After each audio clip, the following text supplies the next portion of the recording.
ready, sound ready, 3, 2, 1, action. Halo semuanya, hari ini giliran kelompok 4 yang akan ngebahas tentang pengintegrasian sumber daya manusia. Apa sih itu pengintegrasian? Sederhananya, ini proses nyatuin kepentingan perusahaan sama karyawan supaya jalan ke arah yang sama. Nah, yang termasuk di dalamnya ada banyak hal, misalnya penyelarasan visi, komunikasi yang baik, pengembangan kompetensi, sampai terciptanya suasana kerja yang nyaman. Jadi, bukan cuma perusahaan yang untung, tapi karyawan juga bisa berkembang bareng. Untuk penjelasan lebih panjang, yuk langsung aja kita simak penjelasannya dari kelompok kami. Baiklah, di sini saya akan menjelaskan apa sih itu pengintegrasian sumber daya manusia. Kami menyimpulkan atau pada umumnya pengintegrasian sumber daya manusia adalah kegiatan menyatu padukan kebutuhan karyawan dengan seluruh kepentingan perusahaan agar terciptanya kerjasama yang baik, harmonis, dan saling menguntungkan untuk kedua belah pihak.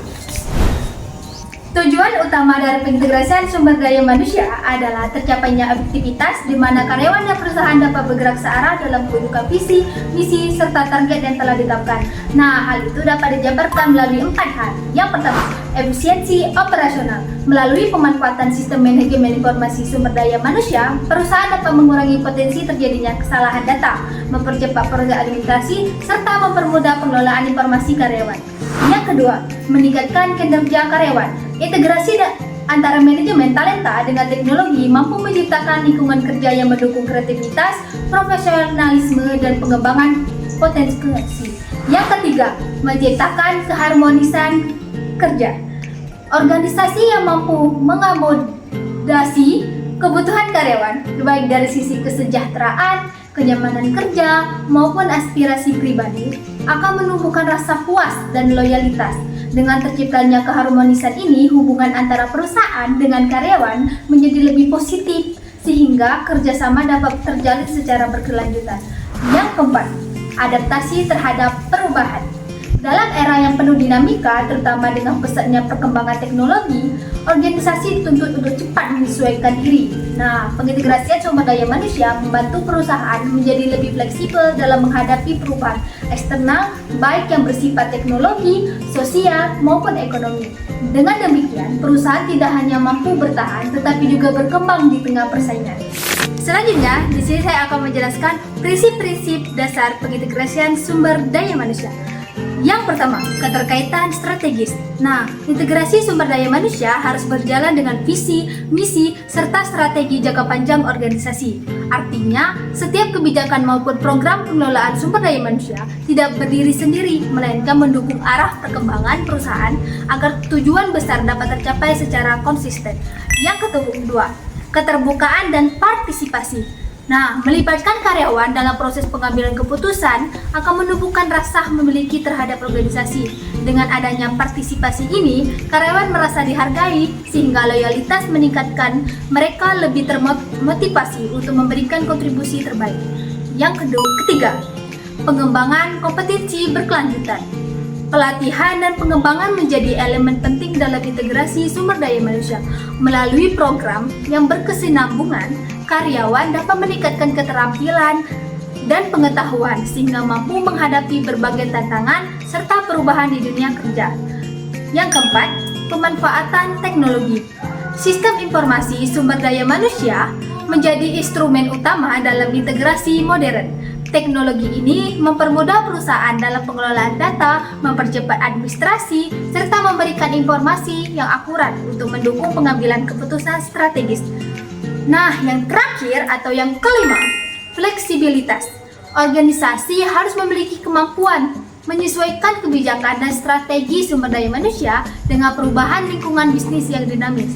Fleksibilitas ini memungkinkan perusahaan tetap relevan, adaptif, dan mampu bersaing di tengah tantangan global maupun perkembangan teknologi. Strategi atau metode pengintegrasian SDM, kelompok kami mengambil 4 metode.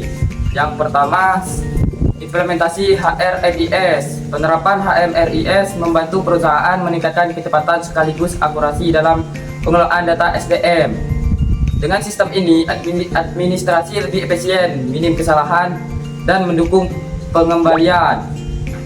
Yang kedua, manajemen talenta dan inklusi digital. Strategi ini mengintegrasikan pengembangan talenta dengan pemanfaatan teknologi digital. Contohnya, sekolah-sekolah di Tangerang telah menerapkan sistem ini sehingga guru menjadi lebih produktif, inovatif, dan mampu menyelesaikan diri dengan pengembangan teknologi. Yang ketiga, pelatihan dan pengembangan. Program pelatihan yang dirancang sesuai kebutuhan organisasi berperan penting dalam meningkatkan keterampilan, pengetahuan, dan kompetensi karyawan. Yang keempat, digitalisasi proses HR. Pemanfaatan aplikasi HR dalam hal absensi, evaluasi, kinerja, hingga sistem penghargaan menjadikan proses manajemen sumber daya manusia lebih transparan dan adil. Faktor pendukung dan hambatan pengintegrasian SDM. Ada faktor pendukung. Yang pertama, dukungan manajemen puncak. Peran pimpinan sangat penting karena dukungan mereka menentukan arah kebijakan, alokasi sumber daya, serta keberlanjutan inovasi SDM. Yang kedua, ketersediaan infrastruktur teknologi. Teknologi yang memadai seperti HRMIS, jaringan internet stabil, dan perangkat kerja modern menjadi fondasi utama agar proses integrasi berjalan cepat, akurat, dan efisien. Yang ketiga, budaya organisasi yang terbuka terhadap perubahan organisasi dengan budaya kerja adaptif membuat karyawan lebih mudah menerima transformasi, khususnya dalam menghadapi digitalisasi dan inovasi manajemen SDM. 4. Komitmen pada pengembangan kompetensi SDM. Ketersediaan perusahaan untuk terus memberikan pelatihan dan pengembangan memastikan karyawan selalu siap menghadapi tantangan baru dan tetap kompetitif.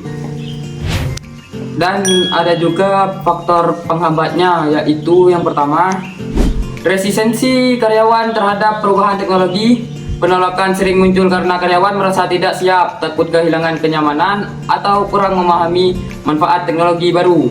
Yang kedua, keterbatasan anggaran. Biaya untuk pelatihan, digitalisasi, dan pembaruan sistem seringkali cukup besar sehingga menjadi kendala bagi perusahaan dengan sumber daya terbatas. Yang ketiga, rendahnya literasi digital. Karyawan yang kurang terampil menggunakan teknologi dapat memperlambat implementasi integrasi berbasis digital. Yang keempat, visi integrasi yang kurang jelas dari manajemen. Ketidakjelasan arah dan tujuan dari pimpinan membuat karyawan bingung sehingga sulit menyatukan komitmen dalam mendukung program integrasi. Selanjutnya, ada 4 dampak pengintegrasian SDM. Yang pertama, peningkatan kinerja. Integrasi SDM melalui manajemen talenta dan pemanfaatan teknologi terbukti mampu meningkatkan produktivitas. Yang kedua, efisiensi operasional. Penerapan HRMIS di industri manufaktur mempercepat proses administrasi, mengurangi potensi kesalahan data, serta mempermudah koordinasi antar bagian.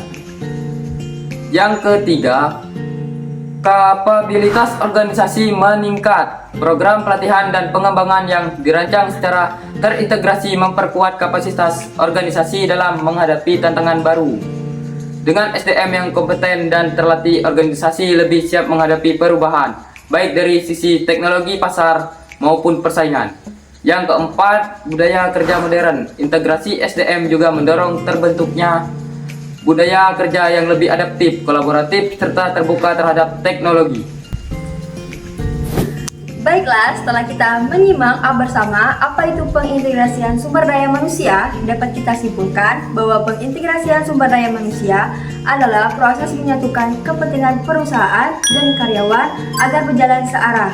Dengan adanya integrasi, kinerja meningkat, kerjasama lebih harmonis, dan perusahaan maupun karyawan bisa berkembang bersama.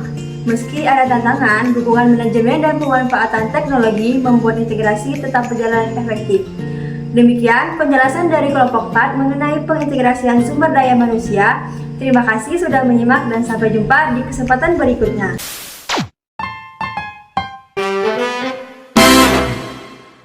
Oke loh.